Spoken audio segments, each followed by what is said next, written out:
وأقول في القرآن ما جاءت به آياته فهو الكريم المنزال وأقول قال الله جل جلاله والمصطفى الهادي ولا أتأول.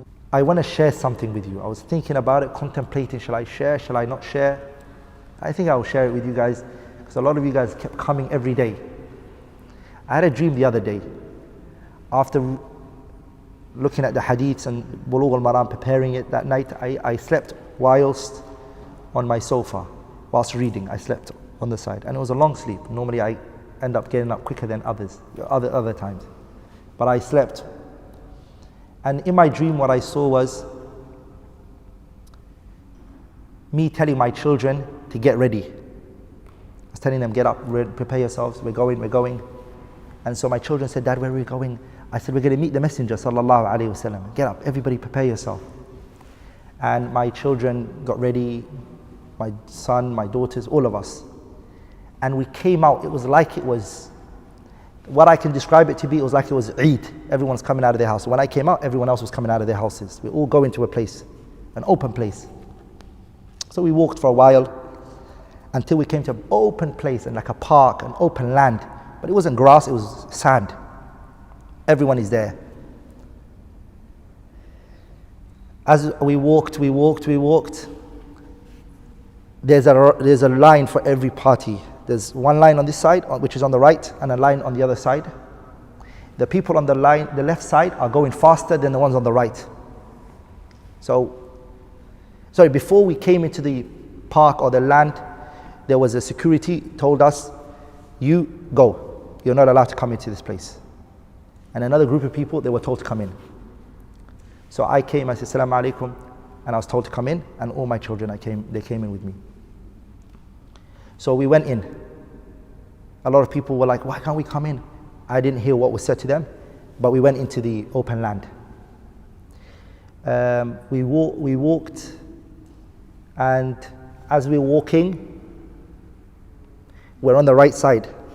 I have my children right around me, and I see an old man, not very old, but senior in age, but not old as in the sense he can't walk or anything. But he has a walking stick. And there's another man holding him from the arm like this. And I asked someone, I said, who's that? Because they just looked unique from everybody else. And I was told the one who has the walking stick is Jabir ibn Abdullah. And we all know Jabir became blind in his older age.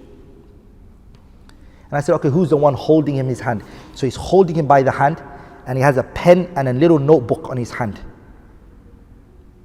And he's asking a question.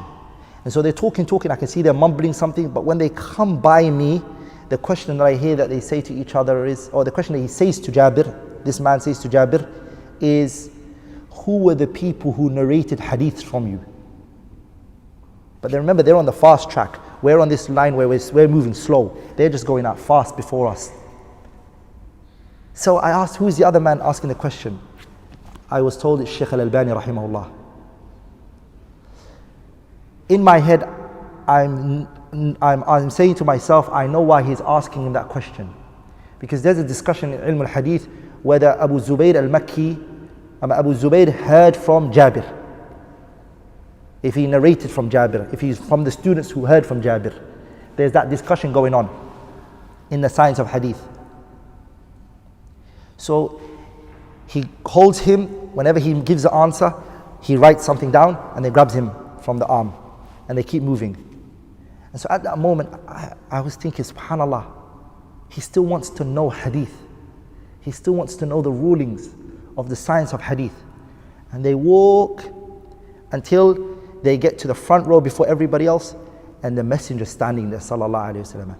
The Messenger didn't stand for anyone else. No one was privileged for the Prophet to stand for them. Everybody else, the Prophet ﷺ, they were kissing his head and they were shaking his hand and they would go. Pay attention here. The Prophet ﷺ, when Jabir and Albani came, he stood up. And then the Messenger grabbed Albani on the left side of his hand, and the right hand side he grabbed Jabir. And he brought them close to each other, and in the middle of their heads, in the middle, the messenger whispered something, and he looked at both of them and they smiled, and the Prophet smiled. And then both of them went towards where the Prophet ﷺ is facing, in front of him. There's a lot of people sitting there, a lot of people. So we get to the Prophet ﷺ, I shake his hand, I kiss him, I said, Ya Rasulullah, AbdulRahman, these are my children. And the Prophet ﷺ greets, and then I go. I don't go the direction of Jabir and Albani. I get told, listen, go to the back. So the people were divided into two. A group that were told to go, and they were going to the place where the Messenger ﷺ is, they can see the Prophet, they can vision him, he's in front of them. And another group of people were put behind. And so the ones who were going behind, there was security telling them, go this way, go this way. And the ones that were going right, in front of the Prophet ﷺ, they were told to go.